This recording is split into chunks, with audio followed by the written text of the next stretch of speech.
नमस्कार, जय हिंद, वंदे मातरम। स्वागत है आपका हरियाणा के सबसे भरोसेमंद न्यूज चैनल में। आइए नजर डालते हैं आज की बड़ी खबरों पर। किसानों, मजदूरों, बेरोजगार युवाओं और महिलाओं से जुड़ी अहम अपडेट। साथ ही जानेंगे पीएम किसान योजना की अगली किस्त कब जारी होगी। इसके साथ ही आज से प्रदेश में 10 से 15 नए नियम लागू हो रहे हैं जिनका सीधा असर आप पर पड़ सकता है। पेट्रोल, डीजल के ताजा भाव और मौसम का हाल। तो वीडियो को अंत तक जरूर देखें और चैनल को अभी सब्सक्राइब करें। जींद के खानौरी बॉर्डर पर किसानों का प्रस्तावित दिल्ली मार्च फिलहाल स्थगित कर दिया गया है। किसान नेताओं ने बताया कि केंद्र सरकार की तरफ से सकारात्मक बातचीत की पहल हुई है। 4 सितंबर को केंद्रीय मंत्री मनोहर लाल के साथ एक अहम बैठक तय की है। इस वार्ता में किसानों की लंबित मांगों पर विस्तार से चर्चा होगी। बैठक का आधिकारिक न्योता मिलने के बाद किसान संगठनों ने अपना पैदल मार्च टालने का निर्णय लिया है। इससे सीमावर्ती इलाकों में फिलहाल राहत का माहौल है और यातायात सुचारू रूप से चल रहा है। रेसलिंग फेडरेशन के पूर्व अध्यक्ष बृजभूषण शरण सिंह के बयान पर विधायक विनेश फोगाट ने तीखा हमला बोला है। विनेश फोगाट ने आरोप लगाया कि पूर्व अध्यक्ष बाहुबल और धनबल के दम पर खिलाड़ियों का शोषण करते रहे हैं। उन्होंने कहा कि न्याय की यह लड़ाई किसी भी कीमत पर कमजोर नहीं होगी और वे इस मामले को सुप्रीम कोर्ट तक लेकर जाएं। विनेश ने स्पष्ट किया कि एथलीटों के सम्मान और अधिकारों की रक्षा के लिए उनका संघर्ष लगातार जारी रहेगा। इस बयान के बाद खेल और राजनीतिक गलियारों में चर्चाएं तेज हो गई।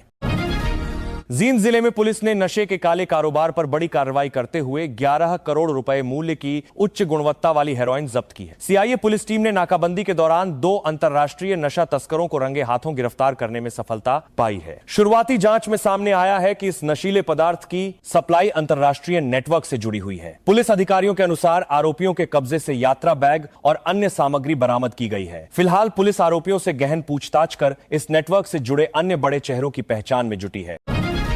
हरियाणा सरकार ने आम जनता को बड़ी राहत देते हुए पानी और सीवर कनेक्शन की फीस में भारी कटौती का फैसला लिया है। नई दरों के अनुसार अब नागरिकों को 11,500 रुपए की जगह केवल 1,550 रुपए की फीस देनी होगी। मुख्यमंत्री बड़ी राहत देते हुए पानी और सीवर कनेक्शन की फीस में भारी कटौती का फैसला लिया है। कार्यालय की ओर से जारी आदेश के बाद प्रशासनिक स्तर पर प्रक्रिया शुरू कर दी गई है। इस ऐतिहासिक फैसले से शहरी और ग्रामीण दोनों क्षेत्रों के लाखों परिवारों पर आर्थिक बोझ काफी कम होगा। जनता ने सरकार के इस कदम का स्वागत किया है और इसे जनहितकारी फैसला बताया है। झज्जर में कांग्रेस पार्टी के आंतरिक मतभेद और स्थानीय हंगामे पर जननायक जनता पार्टी के नेता दुष्यंत चौटाला ने कड़ा तंज कसा है। उन्होंने कहा कि कांग्रेस में अंदरूनी गुटबाजी और अनुशासनहीनता चरम पर पहुंच चुकी है। दुष्यंत चौटाला ने चुटकी लेते ही कर दिया है लेकिन कि एआईसीसी का नाम बदलकर ऑल इंडिया झगड़ालू पार्टी रख देना चाहिए। उन्होंने दावा किया कि जो पार्टी अपने संगठन को एकजुट नहीं रख सकती वह जनता का भला कभी नहीं कर सकती। उनके इस बयान के बाद दोनों राजनीतिक दलों के बीच जुबानी जंग और अधिक तेज हो गई है। नायब सरकार ने प्रदेश के पूर्व अग्निवीरों के भविष्य को सुरक्षित करने के लिए एक बड़ा और ऐतिहासिक फैसला लिया है। अब राज्य की पुलिस कांस्टेबल, जेल वार्डन और फायर ऑपरेटर समेत 8 विभिन्न सरकारी पदों पर पूर्व अग्निवीरों को 20% आरक्षण प्रदान किया जाएगा। इस संबंध में गृह एवं कार्मिक विभाग ने आधिकारिक अधिसूचना जारी कर दी है। सरकार के इस कदम का उद्देश्य युवाओं को देश सेवा के बाद स्थायी रोजगार के बेहतर अवसर उपलब्ध कराना है। इस फैसले के बाद प्रदेश भर के पूर्व सैन्य अभ्यर्थियों में खुशी और उत्साह का माहौल देखा जा रहा है। अमेरिकी राजदूत सर्जियो गोर की जम्मू कश्मीर यात्रा के बाद क्षेत्रीय राजनीति गर्मा गई है। पीडीपी प्रमुख महबूबा मुफ्ती ने अमेरिकी राजदूत से मुलाकात कर अमेरिका द्वारा अपने नागरिकों के लिए जारी की गई कश्मीर ट्रैवल एडवाइजरी को वापस लेने की 2 जार होने के मांग उठाई है। उन्होंने कहा कि क्षेत्र में पर्यटन को बढ़ावा देने और शांति का संदेश देने के लिए पाबंदियां हटना बेहद जरूरी है। वहीं राजनीतिक विश्लेषकों का मानना है कि अमेरिकी दूत का यह दौरा अमेरिकी विदेश नीति में निरंतरता का संकेत देता है। इस दौरे को लेकर राष्ट्रीय स्तर पर भी प्रतिक्रियाएं आ रही हैं। करनाल में हुए कथित एनकाउंटर मामले में विवाद बढ़ने के बाद मुख्यमंत्री नायब सिंह सैनी ने त्वरित संज्ञान लिया है। मुख्यमंत्री के कड़े निर्देशों के बाद गृह विभाग ने इस पूरे मामले की उच्च स्तरीय जांच का जिम्मा एडीजीपी संजय कुमार को सौंपा है। एडीजीपी लॉ एंड ऑर्डर की अध्यक्षता में गठित विशेष टीम घटना से जुड़े सभी पहलुओं और पुलिस कार्रवाई की निष्पक्ष जांच करेगी। सरकार ने स्पष्ट किया है कि जांच रिपोर्ट के आधार पर निष्पक्ष कदम उठाए जाएंगे। इस फैसले से पीड़ित पक्ष और स्थानीय प्रतिनिधियों में निष्पक्ष न्याय की उम्मीद जगी है। एशियन गेम्स और ओलंपिक की तैयारियों के बीच हरियाणा के मुक्केबाज नरेंद्र बेरवाल का चयन प्रतिष्ठित अर्जुन पुरस्कार के लिए हुआ है। इस खबर के सामने आते ही उनके पैतृक गांव सोखरी में जश्न का माहौल बन गया और ग्रामीणों ने मिठाइयां बांटी। मां ने खुशी व्यक्त करते हुए उम्मीद जताई कि उनका बेटा देश के लिए एशियन और ओलंपिक खेलों में स्वर्ण पदक जीत कर लाएगा। खेल प्रेमियों और स्थानीय जनप्रतिनिधियों ने खिलाड़ी को बधाई देते हुए उनके उज्जवल भविष्य की कामना की है। यह उपलब्धि राज्य के युवाओं के लिए भी एक बड़ी प्रेरणा है। देश के सर्राफा बाजार में सोने और चांदी की कीमतों में आज भारी गिरावट देखने को मिली। अंतर्राष्ट्रीय बाजार में नरमी और घरेलू मांग के समीकरण बदलने से कीमती धातुओं के दाम निचले स्तर पर आ गए। इस गिरावट के बाद आभूषण खरीदारों के चेहरे उठे हैं और बाजारों में चहल पहल बढ़ गई है। व्यापारियों का मानना है कि आगामी त्योहारों और शादी विवाह के सीजन से पहले कीमतों में आई ये कमी ग्राहकों के लिए खरीदारी का बेहतरीन अवसर लेकर आई। निवेशकों के लिए भी यह बाजार में प्रवेश का अच्छा मौका माना जा रहा है। हरियाणा सरकार ने राज्य में 10 लाख एकड़ कृषि भूमि के सुधार के लिए 25,000 टन जिप्सम खरीदने की मंजूरी दी है। इस योजना पर करीब 15 करोड़ 63 लाख रुपए खर्च किए जाएंगे और किसानों को 50% सब्सिडी पर जिप्सम उपलब्ध कराया जाएगा। कृषि विभाग के अधिकारियों ने बताया कि क्षारीय और कम उपजाऊ जमीन की सेहत सुधारने के लिए यह कदम बेहद कारगर साबित होगा। इच्छुक किसान राज्य के कृषि पोर्टल पर आवेदन कर सब्सिडी का लाभ उठा सकते हैं। सरकार का लक्ष्य मिट्टी की गुणवत्ता सुधार कर पैदावार बढ़ाना और किसानों की आय में वृद्धि करना। देश भर में संदिग्ध विदेशी लेन देन और वित्तीय अनियमितताओं के खिलाफ आयकर विभाग ने व्यापक स्तर पर जांच अभियान शुरू किया है। इस देशव्यापी कार्रवाई के तहत कई फर्जी शेल कंपनियों और उनसे जुड़े चार्टर्ड अकाउंटेंट्स के ठिकानों पर छापेमारी की गई है। सबसे जांच एजेंसियों को संदेह है कि टैक्स चोरी और विदेशी खातों में अवैध धन ट्रांसफर करने के लिए फर्जी दस्तावेजों का इस्तेमाल किया गया था। आयकर अधिकारियों ने कई महत्वपूर्ण डिजिटल साक्ष्य और दस्तावेज जब्त किए हैं। विभाग का कहना है कि गड़बड़ी में शामिल किसी भी व्यक्ति को बख्शा नहीं जाएगा और सख्त कानूनी कार्रवाई की जाएगी।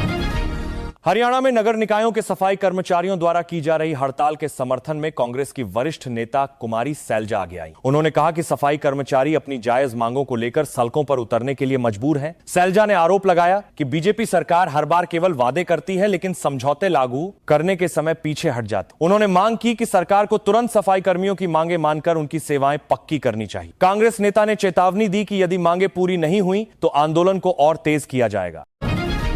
मौसम विभाग ने हरियाणा के 15 जिलों में भारी बारिश का अलर्ट जारी किया है। पंचकूला और मोरनी हिल्स के पहाड़ी इलाकों में लगातार हो रही मूसलाधार बारिश से नदियां और बरसाती नाले पूरे उफान पर हैं। भारी पानी के बहाव के कारण कुछ निचले इलाकों में जलभराव की स्थिति बन गई है और सड़कों को नुकसान पहुंचा है। प्रशासन ने एहतियात के तौर पर संवेदनशील क्षेत्रों में अलर्ट घोषित कर दिया है और लोगों से नदी नालों के पास न जाने की अपील की है। आपातकालीन सेवाओं को भी किसी भी स्थिति से निपटने के लिए अलर्ट मोड पर रखा गया है। नदी नालों के पास के तौर पर कुछ दिग्गज टेक कंपनी एप्पल के आगामी सॉफ्टवेयर अपडेट के दौरान गलती से नए कैमरा फीचर्स वाले एयरपॉड्स का विवरण लीक हो गया है। लीक हुई रिपोर्ट्स के अनुसार B790 कोडनेम वाले इन एयरपॉड्स में खास सेंसर और कैमरा मॉड्यूल दिए जा सकते हैं। इसके बाद इन कंपनी एयरपॉड्स में तकनीक की मदद से एप्पल के डिजिटल असिस्टेंट सिरी को आसपास के माहौल को समझने और देखने की नई क्षमताएं मिलेंगी। टेक विशेषज्ञों का मानना है कि यह नया डिवाइस सितंबर में आयोजित होने वाले बड़े इवेंट में पेश किया जा सकता है। यूजर्स इस नए फीचर को लेकर उत्साहित दिख रहे हैं।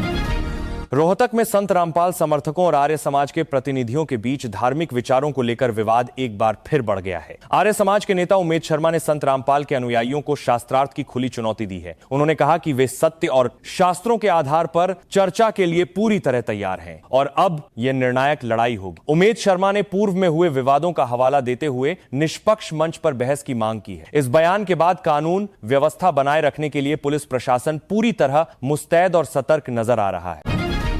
केंद्रीय राज्य मंत्री राव इंद्रजीत सिंह की नाराजगी की खबरों से हरियाणा बीजेपी के राजनीतिक गलियारों में हलचल मच गई है। अहिरवाल क्षेत्र में अपनी मजबूत पकड़ रखने वाले राव इंद्रजीत सिंह की असंतोष की वजह क्षेत्र में सियासी हिस्सेदारी और वर्चस्व तीने की लड़ाई मानी जा रही है। राजनीतिक विश्लेषकों का कहना है कि आगामी विधानसभा चुनावों से ठीक पहले वरिष्ठ नेता का यह रुख पार्टी नेतृत्व के लिए चिंता का विषय बन सकता है। हालांकि बीजेपी के बड़े नेता स्थिति को संभालने और सभी वरिष्ठ सहयोगियों को साधने की कोशिश में जुटे हुए हैं ताकि क्षेत्रीय संतुलन बना रहे।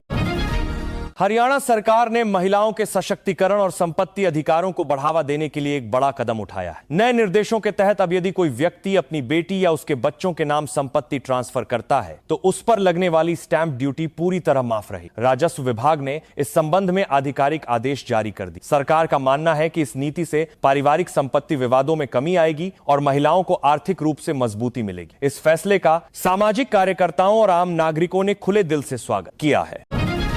भारत और सिंगापुर के बीच द्विपक्षीय व्यापार तथा आर्थिक संबंधों को नई ऊंचाई पर ले जाने के लिए केंद्रीय मंत्री पीयूष गोयल सिंगापुर पहुंचे हैं। उनके साथ भारत के प्रमुख उद्योगपतियों और व्यावसायिक प्रतिनिधियों का 70 सदस्यीय बड़ा प्रतिनिधिमंडल भी गया है। इस यात्रा के दौरान दोनों देशों के बीच निवेश, तकनीक, मैन्युफैक्चरिंग और ग्रीन एनर्जी के क्षेत्रों में कई महत्वपूर्ण समझौते होने की संभावना है। पीयूष गोयल सिंगापुर के शीर्ष मंत्रियों और वैश्विक निवेशकों के साथ व्यापारिक बैठकें करेंगे। इस रणनीतिक दौरे से भारतीय अर्थव्यवस्था और निर्यात क्षेत्र को बड़ा बढ़ावा मिलने की पूरी उम्मीद जताई जा रही है।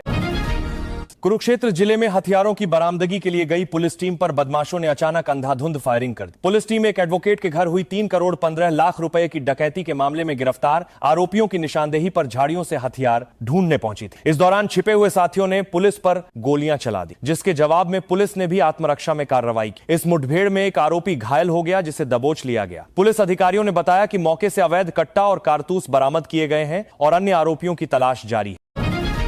हरियाणा के वित्त विभाग ने राज्य के सभी सरकारी विश्वविद्यालयों के लिए एक सख्त और बड़ा दिशा निर्देश जारी किया है। नए आदेशों के अनुसार यदि किसी विश्वविद्यालय में सृजित किए गए नए पद पिछले 4 वर्षों से खाली पड़े हैं तो उन्हें स्वतः समाप्त मान लिया जाएगा। सरकार का मानना है कि लंबे समय से रिक्त पदों की समीक्षा करना वित्तीय अनुशासन बनाए रखने के लिए जरूरी है। हालांकि इस फैसले से उच्च शिक्षा संस्थानों में नए अध्यापकों और कर्मचारियों की भर्ती की उम्मीद लगाए बैठे युवाओं तथा शिक्षक संगठनों में चिंता और नाराजगी का माहौल बनने लगा।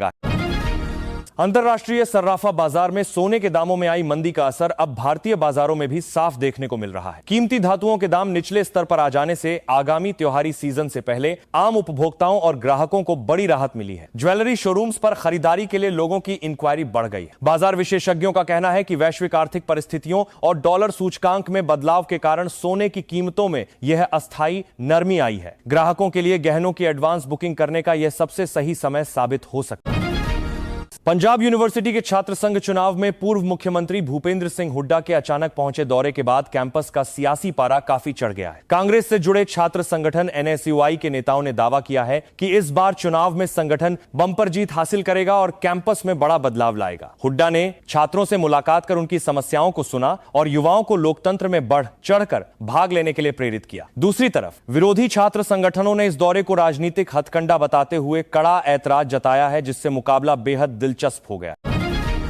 झारखंड के धनबाद स्थिति कोयला खदानों में सुरक्षा चिंताओं को देखते हुए ब्लास्टिंग और माइनिंग का काम पूरी तरह से रोक दिया गया है। खदानों में दरारें और गैस रिसाव की आशंका के कारण माइंस सेफ्टी विभाग ने यह सख्त कदम उठाया है। इस अचानक आए फैसले से भारत कोकिंग कोल लिमिटेड यानी BCCL को बड़ा झटका लगा है और दैनिक कोयला उत्पादन ठप हो गया है। कंपनी प्रबंधन का कहना है कि श्रमिकों की सुरक्षा सबसे पहली प्राथमिकता है। तकनीकी विशेषज्ञों की टीम स्थिति का जायजा ले रही है और सुरक्षा मानक पूरे होने के बाद ही काम दोबारा शुरू होगा।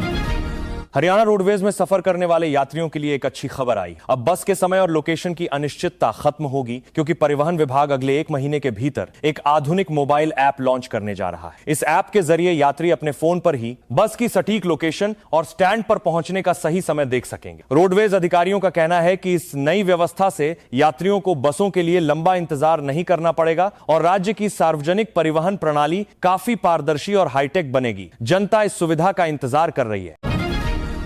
स्थानीय सब्जी मंडियों में नई फसलों और हरी सब्जियों की आवक बढ़ने से आम उपभोक्ताओं को महंगाई से बड़ी राहत मिली है। पिछले कुछ दिनों से आसमान छू रहे टमाटर और हरी मिर्च के दामों में भारी गिरावट दर्ज की गई है। मंडी व्यापारियों ने बताया कि पड़ोसी राज्यों से सब्जियों की आपूर्ति सुचारू होने से थोक और खुदरा कीमतें काफी नीचे आ गई हैं। अब रसोई का बजट संभालने में गृहिणियों को आसानी हो रही है। व्यापारियों का अनुमान है कि आने वाले दिनों में मौसमी सब्जियों की आवक और बढ़ने से दाम और स्थिर बने रहेंगे। पंजोखरा साहिब गुरुद्वारा विवाद मामले में सिख समाज के शिष्टमंडल ने मुख्यमंत्री नायब सिंह सैनी से चंडीगढ़ में सौहार्दपूर्ण मुलाकात। मुख्यमंत्री के साथ हुई सकारात्मक वार्ता के बाद सिख नेता दादूवाल और झिंडा ने बड़ा ऐलान करते हुए 25 अगस्त को प्रस्तावित राज्यव्यापी प्रदर्शन को पूरी तरह रद्द कर दिया। सरकार ने विवादित मुद्दों पर कानूनी प्रक्रिया के तहत समाधान निकालने और दर्ज प्राथमिकियों की समीक्षा करने का आश्वासन दिया है। इस बैठक के बाद लंबे समय से चला आ रहा तनाव समाप्त हो गया है और दोनों पक्षों ने शांति बनाए रखने की अपील की है। नूंह जिले के पिनंगवा सामुदायिक स्वास्थ्य केंद्र में भ्रष्टाचार विरोधी ब्यूरो यानी एसीबी की टीम ने बड़ी कार्रवाई की। एसीबी ने 2.5 लाख रुपए की रिश्वत लेते हुए सीएचसी के मेडिकल ऑफिसर और उसके एक साथी को रंगे हाथों गिरफ्तार कर लिया। शिकायतकर्ता ने आरोप लगाया था कि आरोपियों ने एक आधिकारिक मेडिकल रिपोर्ट जारी करने के एवज में अवैध राशि की मांग की थी। एसीबी की टीम ने योजनाबद्ध तरीके से जाल बिछाकर केमिकल लगे नोटों के साथ आरोपियों को दबोच लिया। भ्रष्टाचार के खिलाफ हुई इस बड़ी कार्रवाई से स्वास्थ्य महकमे में हड़कंप मच गया। भारतीय शेयर बाजार में आज कारोबार के दौरान सीमित दायरा देखा गया और बेंचमार्क इंडेक्स मामूली उतार चढ़ाव के साथ बंद हुए। ऑटोमोबाइल और आईटी सेक्टर के प्रमुख शेयरों में हल्का बिकवाली का दबाव रहा, जबकि बैंकिंग और एफएमसीजी शेयरों ने बाजार को सहारा दिया। वैश्विक बाजारों से मिले जुले संकेतों और विदेशी निवेशकों की सतर्कता के कारण दलाल स्ट्रीट पर सुस्ती का माहौल बना रहा। बाजार विश्लेषकों का सुझाव है कि निवेशक फिलहाल चुनिंदा गुणवत्ता वाले शेयरों पर ध्यान केंद्रित करें और आगामी आर्थिक आंकड़ों पर नजर बनाए रखें। लंबी अवधि के लिए बाजार का रुझान अभी भी सकारात्मक बना हुआ है। करनाल की 11वीं कक्षा की मेधावी छात्रा यशिका ने अपनी प्रतिभा के बल पर नासा के अंतर्राष्ट्रीय मंच पर देश का मान बढ़ाया है। यशिका का चयन नासा के विशेष शैक्षणिक कार्यक्रम के लिए हुआ था, जहां उन्होंने दुनिया के 35 देशों से आए चुने हुए विद्यार्थियों के साथ मिलकर मिशन मार्स प्रोजेक्ट पर काम किया। इस दौरान उन्होंने अंतरिक्ष वैज्ञानिकों से एयरोस्पेस तकनीक और अंतरिक्ष अनुसंधान की बारीकियां सीखी। इस शानदार उपलब्धि के बाद यशिका के स्कूल और पूरे जिले में खुशी की लहर है। स्थानीय लोगों और जिला प्रशासन ने यशिका को उनकी सफलता पर बधाई। कॉमनवेल्थ गेम्स की मेजबानी को लेकर कांग्रेस सांसद दीपेंद्र हुड्डा ने केंद्र और हरियाणा सरकार पर तीखा हमला बोला है। उन्होंने आरोप लगाया कि हरियाणा के खिलाड़ियों का वैश्विक स्तर पर दबदबा होने के बावजूद राज्य को बड़े खेल आयोजनों से बाहर रखा जा रहा है। दीपेंद्र हुड्डा ने तंज कसते हुए कहा कि देश के हर बड़े खेल और इंडस्ट्री को गुजरात ले जाया जा रहा है और अगर ऐसा ही चलता रहा तो एक दिन हरियाणा का प्रसिद्ध घेवर भी अडानी को दे दिया जाएगा। उन्होंने मांग की कि हरियाणा की खेल प्रतिभाओं को देखते हुए राज्य में अंतर्राष्ट्रीय स्तर के खेल इंफ्रास्ट्रक्चर दिए जाए। हरियाणा की नायब सरकार ने राज्य के बुजुर्गों की बेहतर देखभाल और स्वास्थ्य सहायता के लिए एक नई योजना की शुरुआत की है। इस योजना के तहत राज्य भर में 1000 स्वास्थ्य सहायकों की भर्ती प्रक्रिया शुरू की जा रही है। ये सहायक सीधे बुजुर्गों के घर घर पहुंचकर उनका नियमित चेकअप करेंगे, दवाइयों की उपलब्धता सुनिश्चित करेंगे और आवश्यक चिकित्सा सहायता प्रदान करेंगे। सामाजिक न्याय एवं अधिकारिता विभाग को इस योजना को जल्द से जल्द लागू करने के निर्देश दिए गए। सरकार का यह कदम वरिष्ठ नागरिकों को सामाजिक सुरक्षा प्रदान करने में बेहद मददगार साबित होगा। अंतर्राष्ट्रीय अंतरिक्ष स्टेशन पर तैनात एस्ट्रोनॉट्स को बाहरी हिस्से में नया कम्युनिकेशन एंटीना बदलने के दौरान तकनीकी चुनौतियों के कारण तय समय से अधिक वक्त लग गया। नासा के अधिकारियों ने बताया कि सुरक्षा मानकों को ध्यान में रखते हुए मिशन कंट्रोल ने इस जटिल काम को वहीं रोक दिया और अब बाकी बचे कार्य को अगली स्पेस वॉक के दौरान पूरा किया जाएगा। अंतरिक्ष स्टेशन पर मौजूद सभी अंतरिक्ष यात्री पूरी तरह सुरक्षित हैं और स्टेशन की प्रणालियां सामान्य रूप से काम कर रही हैं। वैज्ञानिक अब अगले स्पेस वॉक के लिए नया प्लान तैयार करने में लगे हुए हैं। अंतरिक्ष स्टेशन पर पंचकूला में पुलिस विभाग द्वारा शुरू किए गए संयुक्त कोऑर्डिनेशन अभियान के कारण आपराधिक गतिविधियों पर प्रभावी अंकुश लगा है। पुलिस कमिश्नर ने बताया कि अंतर्राज्यीय सीमाओं पर सख्त नाकाबंदी और आधुनिक सर्विलांस के चलते इस वर्ष जिले का देख रहे हैं। पुलिस कमिश्नर के पास विभाग द्वारा में अपराध के मामलों में करीब 30% की भारी कमी दर्ज गई है। उन्होंने कहा कि गैंगस्टरों, नशा तस्करों और डकैतों की धरपकड़ के लिए विशेष टीमें लगातार काम कर रही हैं। कानून व्यवस्था को मजबूत बनाने के लिए नागरिकों का सहयोग भी लिया जा रहा है ताकि पंचकूला को पूरी तरह से सुरक्षित शहर बनाया जा सके। अंत में जानते हैं आज का संक्षेप राशिफल। मेष, मिथुन और सिंह राशि वालों के लिए आज का दिन करियर और आर्थिक मामलों में शुभ रहेगा। वृषभ, कर्क और मकर राशि के जातकों को काम के दबाव से सावधान रहने और खर्चों पर नियंत्रण रखने की सलाह दी जाती है। तुला, धनु और वृश्चिक राशि के लोगों को भाग्य का साथ मिलेगा और अटके हुए कार्य पूरे होंगे।